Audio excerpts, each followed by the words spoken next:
Want more positivity in your life? Subscribe, turn on notifications, follow us, and all that techie stuff. We'd love to hear from you. Comment, share, or give us a thumbs up. We are grateful to have you hanging out with us at Matt Logan Speaks. Hey, welcome everybody to the podcast. My next guest brought his gun. I did. He is Sherrif Kevin, am I going to say this right? Torgerson. Torgerson, yes. Hey, I did it, all right. Torgerson. I didn't even practice or ask you. That's good, yeah, you did. I mean, we bumped into each other a couple of times, but and you're the guy that's always, I think, in the dunk tank. I've done a couple lot times of things, I've seen you. Dunk tanks and frozen lakes. And, lots of that. I stay away from the cold stuff, so I haven't been out to those. But some of those dunk tanks can be dang cold too, I'll tell you. I bet. Oh my gosh. I bet. We were talking off camera, and that kind of brought me to something that's been on my mind, and I had some messages since our mutual friend Scott was on the podcast.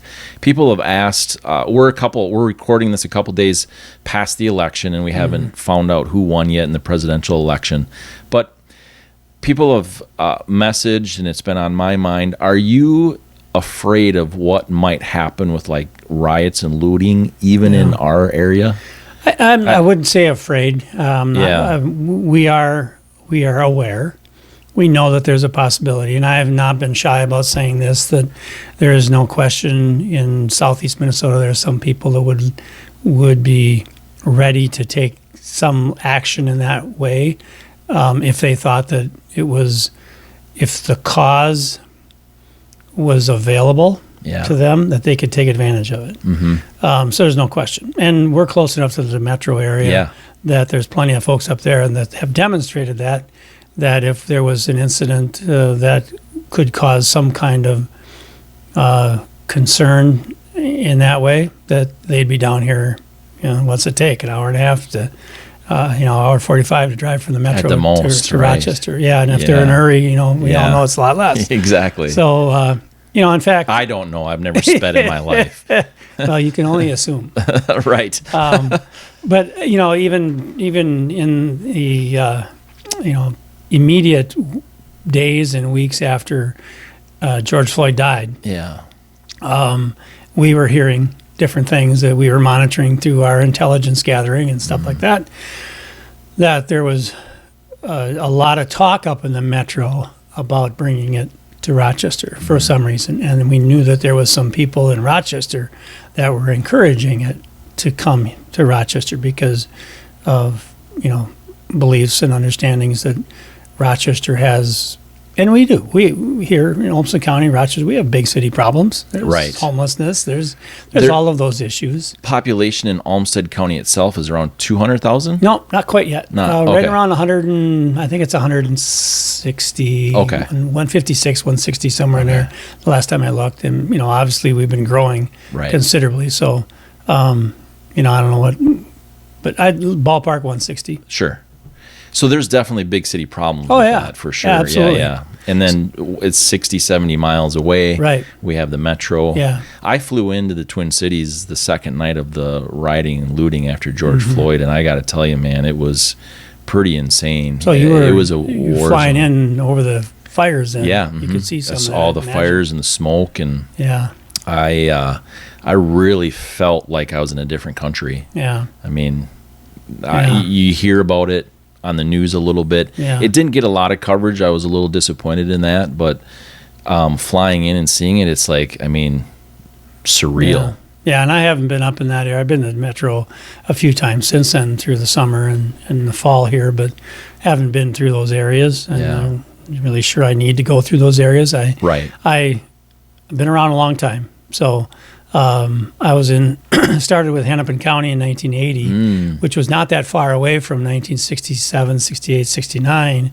And I forget when they actually occurred, but there was some pretty significant riots in North Minneapolis in those late 60s, early 70 period. And I'm sorry, I forget when it was. Yeah.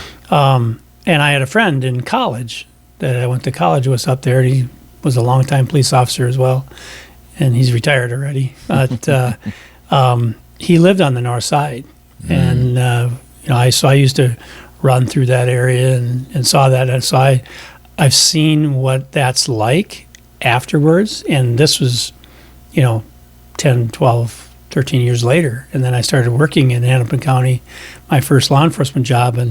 And even then, and even till today, if you go on Google Maps, you can look at Plymouth Avenue, and there's still portions of blocks there's nothing there yet. Yeah. Because all those businesses and houses were just leveled. So that's South interesting. Minneapolis is going to take a long time. It's going to be a long time for recovery, and then the unseen scars, the human scars, as we know, will last a lifetime. Yeah, and that's sad.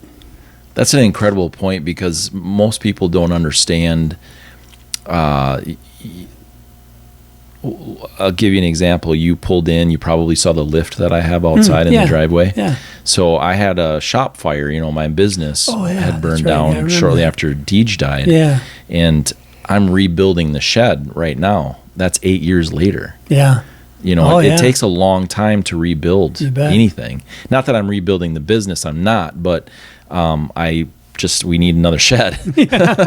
And, basically it's not near the size of the business was. But the point is that destruction and devastation and those feelings in that moment to destroy something is very, very quick.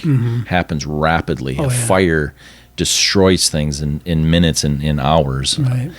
But it does take forever to rebuild that. Yeah. And sometimes you just can't. That's a really good point. Yeah. That's what I think people don't realize. They give up something right now in the moment and don't think about. My big thing right now is why I do what I do is posterity. I have 2 grandkids now. Yeah. And I want them to have a better, safer, stronger world. So that's a really good point. Thanks for bringing that up. Yeah, and it's one of the things that we've talked about, and I think it's pretty evident for law enforcement. We see things like that happen in fits of rage, domestics, things like that occur, and the recovery aspect of it is so difficult in so many ways. And if you could just get people to stop and think a little bit about what they're about to do or what possibly could happen. Yeah. Similar to traffic safety, texting and driving, the whole deal there. Those few seconds. Yeah. And I don't know if you saw the most recent State Patrol video, the 8 seconds. I heard about it. It's so powerful. Yeah, that's the semi driver. Yeah. So powerful. They actually, as a part of his sentence, he had to do a video. Sure. And talk about it. So I talked to Colonel just the other day, and Colonel Langer. Yeah, and, Matt. Yeah. And he said that initially that guy was not willing. He didn't want to do that. Yeah. Of course, I got to agree. I probably wouldn't want to either. Right. But how they did it, it's extremely powerful. Everybody should see it. Is that on YouTube? Because it's a YouTube video put out by the State Patrol now. Sure. So it's available. I forget how long they didn't used it to is. do that. They didn't. Yeah, no. On You YouTube, pretty much have to now. Yeah. With especially COVID if you're going to get any play with the media, because some media's got their own way of doing things. Yeah. They used to. I know, like the video that I was involved with 8 years ago. They had where a state trooper actually had to be present when it was shown.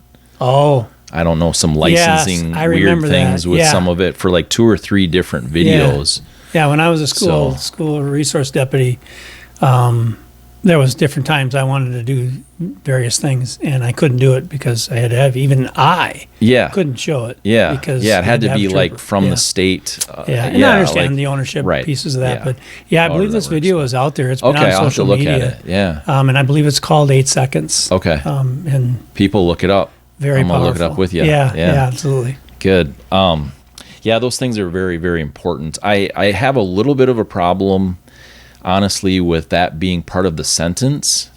Yeah. Because I know that the psych damage that happens with me doing this, I have to really be willing to do that. And I think if you sentence somebody to do it, I'm not sure how effective it is. Right. I have gone to some of the presentations that people have been sentenced to do, and that's just my opinion and my perspective. But it doesn't seem to be super effective. Yeah. So I'm interested to see this video. I mean, they Probably don't a very they different don't talk thing. to him a lot. They talk to the gentleman's wife, the man that was killed, they talked to his wife.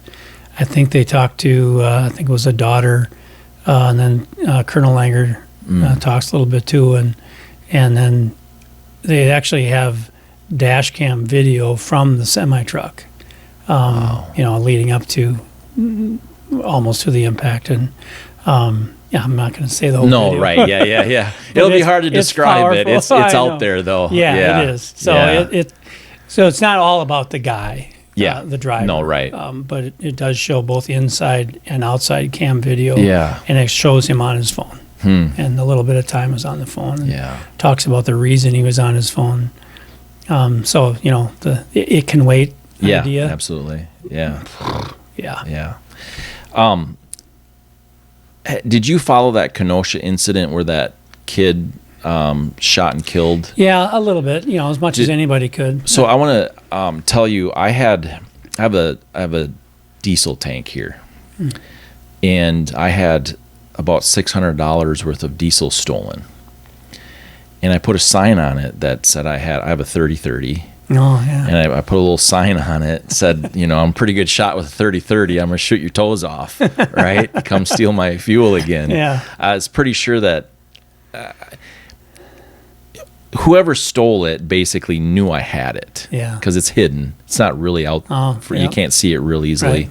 So somebody knew I had it. And to steal, 200 and some odd gallons worth, you kind of have to know when to do it, right? Mm-hmm. So put that sign on, posted it on social media and things like that, and no fuel was stolen again. But here's the point. I felt like I had to defend my property in a way I never felt before. And I pay attention to that a lot more closely now. Now, I understand where these people are coming in and rioting and looting. I got to tell you, man, if they come to my house, they better not even think about it. Yeah. And so when these people start standing up for their property and their towns and their families, how can we not do that as a society for something so devastating? And like we just talked about, how the repercussions of it can be dozens of years. Right. Yeah. And you should be able to, and I support that as a law enforcement officer. You should be able to protect your own property. Yeah. The courts and the legal folks get into the weeds to some degree on deciding, okay, what is the threat, and when is the threat real, when is the threat not a threat anymore, and you split in hairs tremendously in that, and it's something that we talk about, and I've told this to kids, I've told this to people every time it kind of pops in my head that law enforcement. We have to make a decision in a split second, or, I might make a decision in 2 seconds. Mm-hmm. And it's going to take me 2 hours to write the report, hopefully. But it's going to take 2 years for the attorneys and everybody else to decide if what I decided in 2 seconds was the right decision. Sure. And so you should be able to stand up and protect your own property and your own people, your families. And whatever that looks like, you have the other situation too of the couple down in Texas with the just displaying their weapons, and they were charged. Yeah, Missouri. Or is it Missouri? I think it's St. Louis, right? That's right. That that's one. right. Yeah. Yep. There was a Texas thing though, but that was a little different. It was the Missouri one. Yeah, Mm-hmm. that's what I'm thinking of, and same kind of a deal. And technically, they're brandishing them. I think they did point them at various times, but again. There was a threat, or they perceived a threat. Well, and what are they going to do? And that's where I'm not here tonight to talk about giving legal advice to anybody. Right. No, I get that. Place. Yeah. But you should be able to stand up against it. And, I don't know all of what went on, and I don't think we'll ever really know all of what occurred from the time that kid. First of all, the question is 17. Okay, what is he doing up there? And I know that's a big question. Yes, that's a huge question. But on the other end, he was, from what it sounds like, he was there to help and support this business. Yep. But then what happened in the midst of all of that, and I've seen a little bit of video of chasing back and forth, and I think leading up to when the first individual was actually shot. Yep. And well, he even there was one video, thing. yeah, and there was one video too that he offered to render aid to somebody else altogether before that incident. Yeah. He was apparently, I don't know what certifications he had or didn't have, but I for thought first I had aid. read or heard that he had some kind of first aid or EMT or some kind of medical first response background. Yeah. To what level, I don't know. I mean, no, exactly. But I mean, why is that? Context is really what I'm saying. Is that's an important piece. I mean, he was there to defend and to support and help even people who were injured in the rioting and looting. Yeah. And there's video of him that I've seen it, that he was offering aid to people who were hurt. And, so that kind of context, I think, is so important, too. He wasn't there just to go shoot people. No. He would have just done that then. Yeah. He wouldn't have offered aid. But then other people would quickly argue. And we're not here to judge. People would quickly argue on the other side of it, well, he had the gun, and he had it slung. He was there. If he wasn't going to shoot people, he was there to help people. What did he need the gun for? Mm-hmm. And that's a good question. That's a very good question. But look at that is a good question. I agree with that. But then my rebuttal would be, look at all the people who have been killed in places like Seattle and Portland and Minneapolis. And severely injured. That's the one part we don't hear about. Generally only through mainstream and even in mostly social media, you don't hear about the people that are injured severely or injured to a point where they may need surgery and various things. And, we don't hear about that stuff. So there's a lot more of that than the people actually being killed or dying within those events that are occurring. But there's a lot of questions, and I know he's in custody over there now, and we'll see how that plays out. Again, it's one of those deals where I think it's a precedence, though, right? Yeah, and that's the concerning piece of it, right? A number of years ago, there was a case in Minnesota, up north of the Twin Cities, up in the I want to say Staples, Motley, Pequot Lakes, Brainerd area, somewhere up in that area up there, where a guy, I believe, had been burglarized in the past. And then there was something about him, a couple of kids came, and he basically laid in wait. He saw them coming, he laid in wait, and then he shot them when they were in the house, or shot the boy, or I don't think he shot the girl. It was a boy and a girl. I know he shot and killed the boy. Yeah.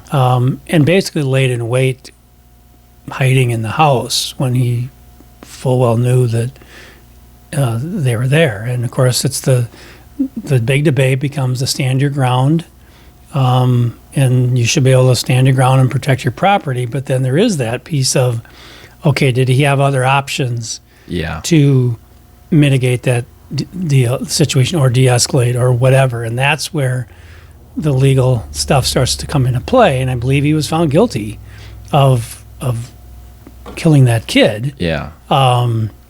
Because he had other opportunities. And that's where, again, you make these split-second decisions, and how they affect that situation is one thing, but how they affect all the other things going on afterwards is a whole different thing. And we don't always, as people, think about that.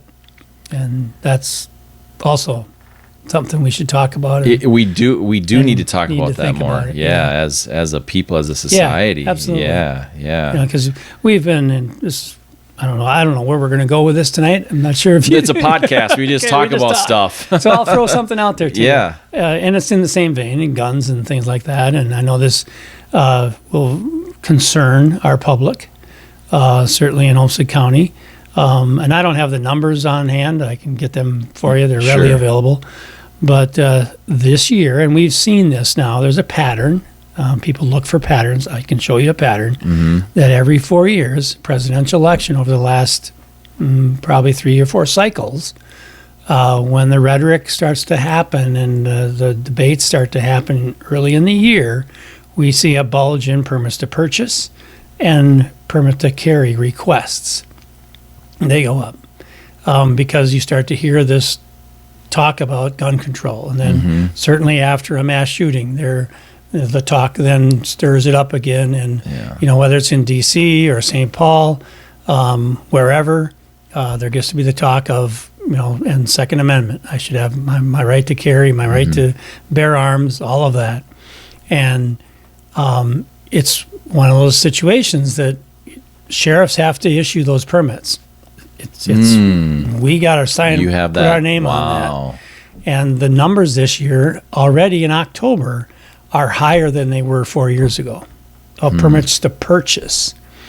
And I'm in that place that guns don't kill people, people kill people, and the gun is the tool. And so I've always talked about it. I shouldn't say always, but in the last recent years, when it's been something for me to be asked and talked about or discussed with, is should we, we have permits to carry, you have to have a class. You have to take a permit to carry class. Yeah. That includes two parts. One is a class on deadly force and authorized deadly force, and talks about the statutes that Minnesota has. That's beautiful. We should do that. But I think there needs to be more on that line, and maybe not so much at the time, but just discussion of these types of scenarios. And I know there's some instructors that do permit to carry classes that do that because they feel they should be having those discussions with these people that are about to get their permit. Sure. And be able to carry, even though most people who have permits to carry don't carry. It's the only thing I can come up with is it's some level of a status thing that I have a permit to carry, and it gives them more of a stronger feeling that they're more protected. But, you're really not. A little ego boost too, I'm sure. Maybe so, and amongst friends and, around cards, I got this and whatever. But that's the part that I if we were to change some things with permit to carry laws and the issuance of permits to carry and even permits to purchase is more of a discussion. And again, this is one of those ones where it's my right. I get it. Second Amendment people out there, I get it. But there still should be more of a discussion on the responsibility of that gun. And a perfect example, many years ago, when I was our training sergeant, I always liked to play games with people in a sense. And so, the deputies in our office were kind of my stooges at the time on occasions for different things. And one of the deals was we set up in the firing range at the range, and we were using a joint range with Rochester PD at that time. And I built this house basically with and it was all tarps, and we hung it from the ceilings, and so you had hallways, and we brought in some skunky couches that had been dropped off at the waste energy facility, and a table, just some junky things that were there, and we didn't care if they ended up getting shot up. Right. But they weren't supposed to. That was the idea. Yeah. If you're shooting the couch, you missed, and that's a bad deal. But one of the rooms that we brought them into, and we did some things to kind of heighten their, get them excited. Okay, sure, like they adrenaline. Had to run. They had to, we kind of cranked up their adrenaline. Okay. They had to go through, and there was a shooting, a lane right before they came into this room. There was a lane, and we gave them a scenario that this was all playing with. And then we did that first scenario. Then the second scenario was go into this room and find the gun. Find the gun. There was no people in there. There was no targets, no bad guys. I think we maybe at a couple of occasions we might have had a good guy target, so just somebody there without a gun. Yeah. And they had to find the gun. And I'm telling you, they searched and searched and searched, and couches were being flipped upside. And we're like, it's in here. There's a gun in this room. You have to find it. Yeah. And some of them got it a little quicker than others, but some would just go, "You're lying to me." You're getting kind of irritated with me. Yeah. because I'm messing with them, Right. basically. And I go, you got a gun in your hip. Wherever you go, you have a gun with you. That's brilliant. And you have to always be aware of that. Yeah. Never forget that you have a gun in your hip. You know, I thought that in an airport very recently. I walked up to get some coffee at Dunkin' Donuts, a little plug for Dunkin' Donuts, right? But It's a good place. It is. And he's standing there, and his gun is right there. Oh, yeah. And I'm thinking, like, what if I was trained and I walked up to him just nonchalantly? Yeah. I mean, I know they're trained in things that they get pretty quick about not letting their gun out of their holster. Hopefully you're all, again, always should be conscious of. But yeah, and I think he was aware because I got closer and he turned around right away. I wasn't thinking of doing it, but I was thinking, like, you could find yourself splayed out on right, the ground exactly. I don't want to have a bullet in my shoulder or anything, but no, but you think about those things. So that's really brilliant. Like, yeah. And we haven't done something like that in a long time now, but that's part of the discussion. And that's some of what, that's law enforcement. We're doing that, and we train to that level. And of course we do weapons retention training, and we don't do enough of it. I wish we would do more, but again, there are so many things that we need to train on, but we just don't have the time. We hit the requirements, we hit the biases, the diversity, the firearms, the use of force to a point, as much as we can get accomplished, but we do this part of it. And yet with our permits to carry and permits to purchase, there's a discussion about it. And I think, there is that group of people, and the ones that are real serious about it, they get it, they understand it. Usually they're either prior law enforcement or prior military or, some level of extreme safety training as they grew up or whatever. But, I just always would like us to consider a little bit more with that, and then some frequency. We have to train every year. We have to do these things annually. Yeah, I was about to say that too, even with driving and things like that. Some level of awareness training. But again, then you get into, okay, when are we going to do that? Who's going to do it? Yeah. How much is that going to cost? So there's all these different things, and then you get to the point of when there's cost in there.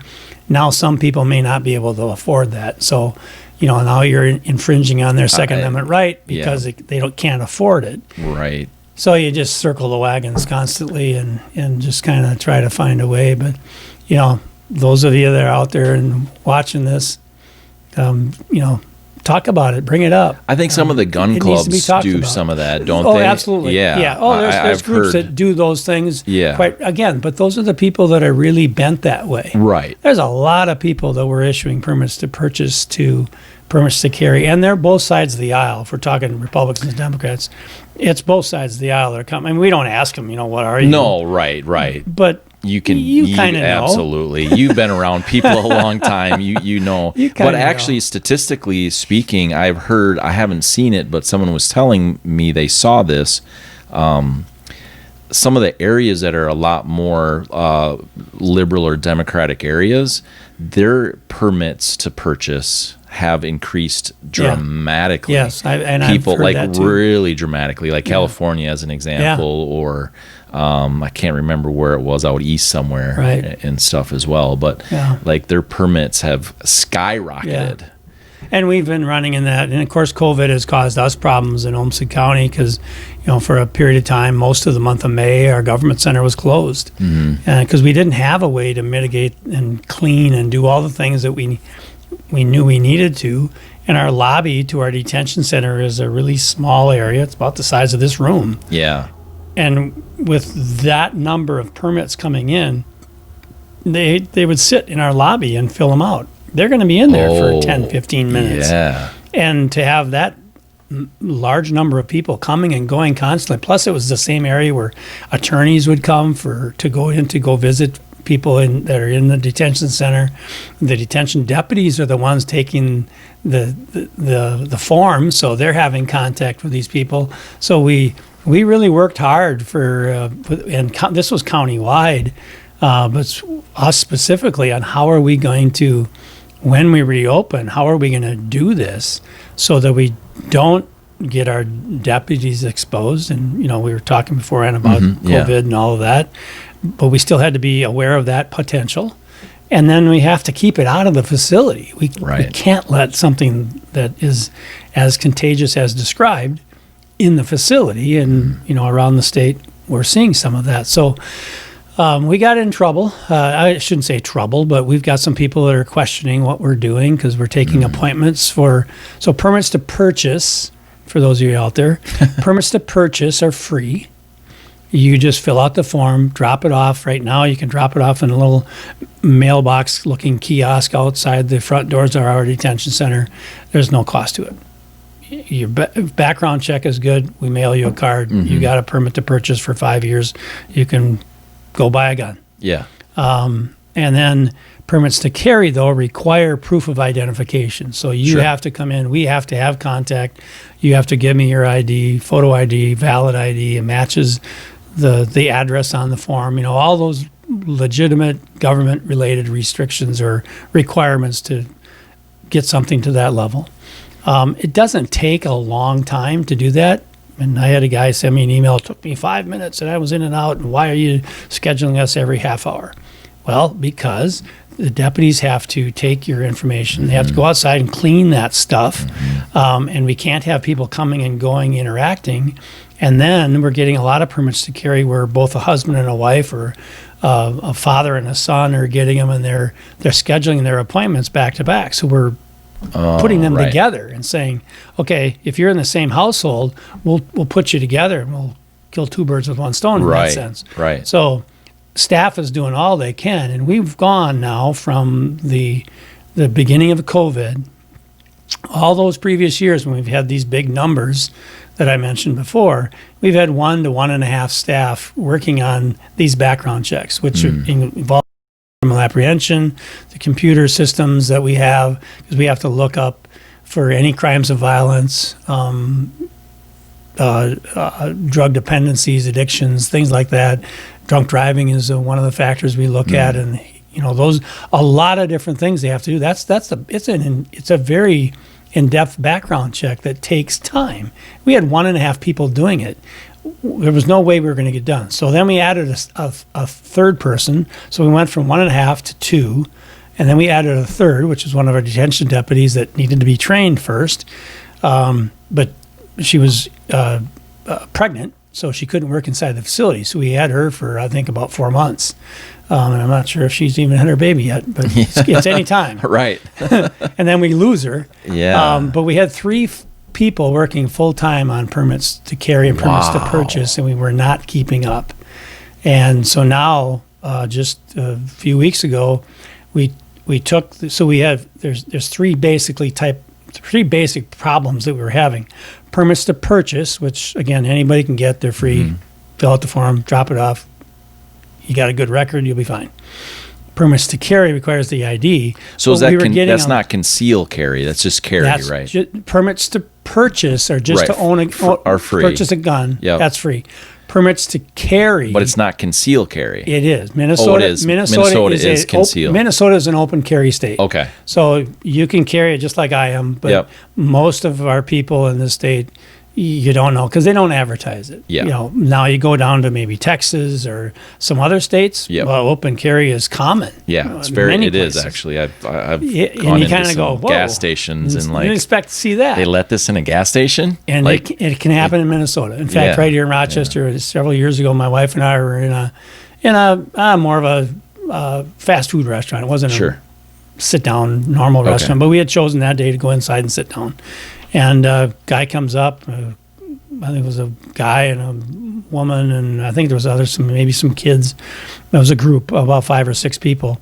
And he goes over after they had ordered over across the way from us. And I don't think I was in uniform, but it was obvious who I was. Because I had it was probably a Friday, so my wife and I would go out to lunch on Fridays regularly, and Fridays I don't always wear my uniform. So I look like Scott, because Scott never wears his uniform. Right, I know, yeah. and we kid each other about that a lot. Yeah. And this guy took his coat off, and he's carrying. And, Sure. He didn't look like he was a doctor, or, he looked kind of rough around the edges, and it got my attention. Right. And and my wife was like, "Oh, you're going to call it in?" It's like, he's probably got a permit to carry.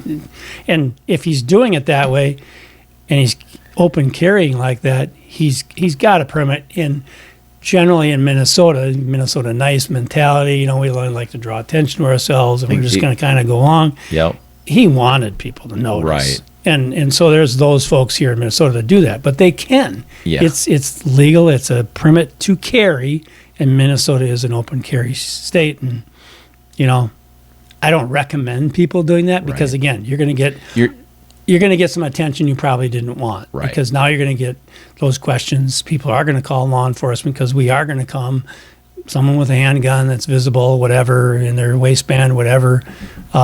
We're going to ask some questions, and you better have your permit to carry with you, your card, to prove that, and don't do anything that's not wise to do, and we'll be just fine. Right. That's the key there, right there. Don't do something that's not wise to do. Yeah.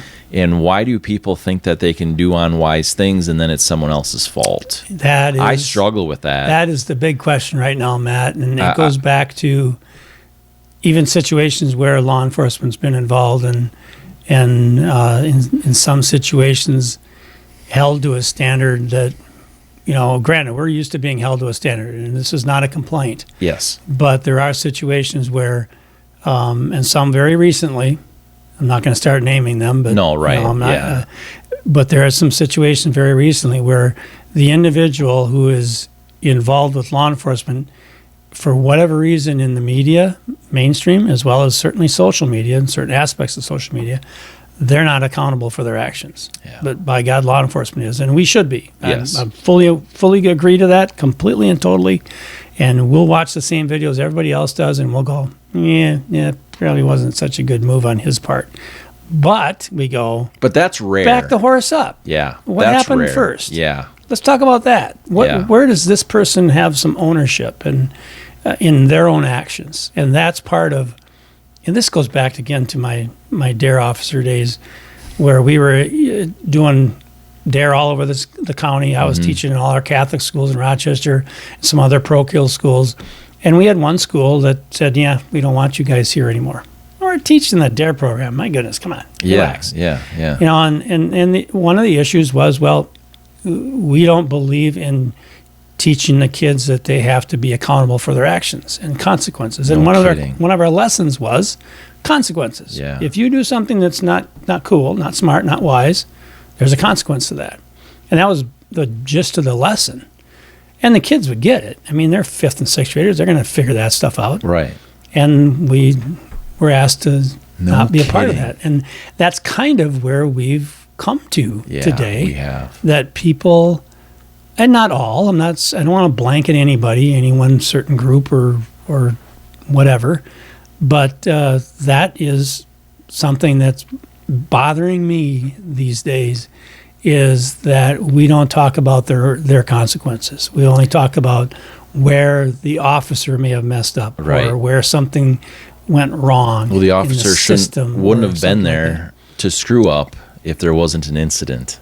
Right. Period. Yeah, we don't. In my book. And you're right. You're absolutely right. And this is a big discussion that law enforcement has regularly at this point. And we stress it by talking to potential new hire deputies the last 2 days. And we're talking about that in some of the interviews, that you're going to be held accountable. You're going to be at a different standard. And then when they get hired, I spend sometimes an hour and a half. I don't get a lot of time with them, but that's my time, and don't mess with my time with the new guys and gals. And it's even our detention folks. It's not just our law enforcement gun-toting folks. Yeah. It's our detention folks, too, because they wear our uniform. They are now held to a whole different level. And I have examples there, and I throw out newspaper articles from the Post Bulletin, magazines, and online, and go, you're no longer Tom Jones. Yeah. You are Deputy Tom Jones Yeah. of the Olmsted County Sheriff's Office from this day forward. And even when you retire, you will either be former Deputy Tom Jones or retired Deputy Tom Jones. That's how this system works for us in the media. Mm-hmm. So what you do on duty, what you do off duty is now Deputy Tom Jones. Mm-hmm. And really try to hammer that home. So we talk about consequences big time. But we're losing that in normal society, I think, at this point, and even our schools. And we could go into all kinds of places with this. Oh, right. Yeah, totally. I know you can. Yeah, I can. I sure can. Have you seen my presentations at all in the past? Or not? It's been a You've few been years. at mock crashes. I've been at the mock crash, and I think I've seen one. I'm sure it was a video or portions of video. Sure, yeah, most that I've seen, but not an entire full one that you've done, like you were doing with the kids and yeah, doing the lyceums and that with the schools. Right. Yeah. So I have never asked anybody if they text and drive. That's not important. Right. I'll give the why and what I learned and exactly what happened and be extremely honest, but then they have to understand that that's the consequence if they make the choice. Right. By asking them if they have done it makes no difference. All that does is like it can shame them or blame them or whatever, and that doesn't. That's to me that's not effective. That. Yeah, no, not at all. No. And one of the reasons why the consequence thing in a person's responsible, I'm extremely honest, and it was my daughter's fault. Yeah. She made a choice. It's hard to accept that. It's extremely hard. Yeah. I have to face that every time. Right. Yeah. And I do. I literally set time aside. Yeah. And I face these things. Yeah. But that is true. Mm-hmm. I've had people, in fact, just even about a year and a half ago was the most recent one. I've had people come and say, hey, you could sue the bus manufacturer. Mm-hmm. You could do this and you could do that and blame it on. I'm like, what? Yeah. That is sad. Yeah. We talked about attorneys. Yeah. I want to go after them with everything I have. Yeah. She screwed up. Yeah. And it sucks. Yeah. And my family lives with it every day. Sure. But as soon as we start saying that it's not someone's personal responsibility and their consequence, yep, we're going to be in trouble, and we are.